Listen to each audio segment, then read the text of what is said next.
Magandang hapon po sa inyong lahat. Ito po si Dr. Jeff po. Nandito po tayo sa clinic at patuloy po natin yung ating live consultation dito po sa loob ng clinic, no? At ngayon po ay alas 5:30 na po ng hapon, no? Meron tayong pasyente sa harap ko. Pilay edad nimo?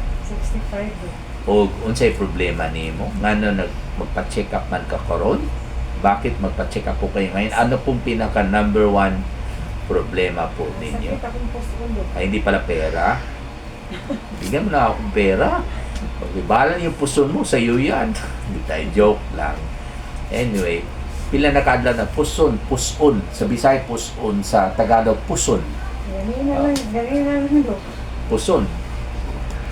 Pila na kaadlaw, ilan araw na sumakit yung puson ninyo, puson. Ganina po ali do. Oh, first day pa lang, may fever po kayo. Wala do. Masakit pag umihi. Dili po. Dili, ha? Dili. Hindi masakit. Sa katapusan sa ihi, hindi masakit. Dili. Wala kayong feeling na pagkatapos ng umihi, parang naihi na naman kayo. Walang ganyan. Ay nanag yun do. Ay, ingana daw. So, parang sa Bisaya, busaw. Sa English, urinary frequency.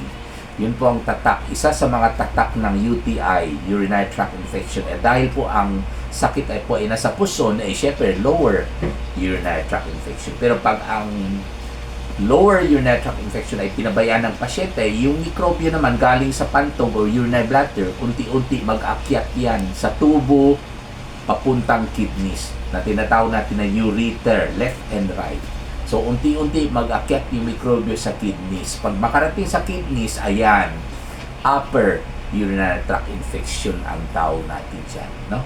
Iba talagang lower. Pag lower, wala po pong lagnat yan kadalasan. Minsan, konti lang, 38 degrees centigrade.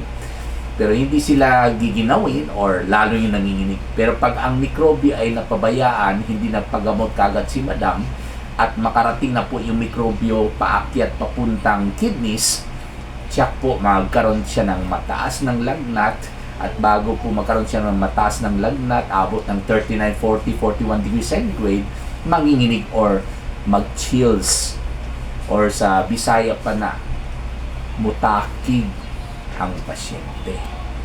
So anyway, hindi ko pa man nakita ang laboratory test. So nagdiretso nagpa-check ng ihi siguro.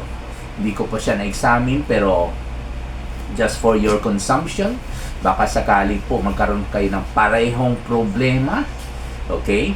Pwede kayo uminom ng antibiotic na ciprofloxacin, 500 mg tablet, 1 tablet 2 times a day for 7 days syempre. At dahil po namamaga po yung pantog ninyo, urinary bladder, lalo yung palabas yung ihi na tinatawag natin urethra, kaya po naihi kayo, or pagkatapos ng umihi, gusto na po kayo umihi ulit, ha? Pwede tayo magdagdag kahit mefenamic acid, 500 mg capsule, 1 capsule 3 times a day for 3 days. At syempre, pagdating sa UTI, walang iba, tubig pa rin ang katapat ng UTI. Tubig at saka maaga yung tulog. Ayan. Kung sexually active po kayo, okay, bawal po yung tusok. Off limits pa po si Mr. o kaya si Mrs. pag meron po kayong UTI, ha? Okay, syempre bawal po yung mga matatamis, okay, soft drinks, juice, chocolates, candies, ice cream. Bawal rin po yung mga maaalat, no? Toyo, patis, bulad or tuyo, bagoong or alamang, no? Bawal po magpigil ng ihi.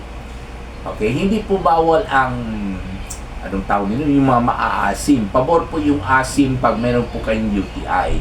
Baligtad po yung akala ng tao, pag may UTI, bawal daw ang asim. Hindi po totoo yan. Yung ihi natin, asim eh. Sinadya ng Panginoon na talagang pinaasim yung ihi natin para hindi po mabubuhay ang mikrobyo sa loob ng pantog. Okay? Yung buko juice naman, na akala ng mga tao pwede sa UTI, hindi po pwede yan kasi alkaline ang buko juice eh. So, baligtad ang akala ng mga tao na bawal daw ang asim, pwede daw buko juice. Hindi po totoo yan. Pag UTI, bawal ang buko juice, pwede yung asim. Okay, at syempre, kailangan matulog ng maaga at bawal mapagod dahil pag napagod ang isang tao at late matulog, babagsak yung immune system or body resistance. Okay, matatalo po tayo sa mikrobyo tuwing pumasok ito sa pantog natin at magkakaroon po tayo ng lower urinary tract infection. Okay? So, maraming salamat po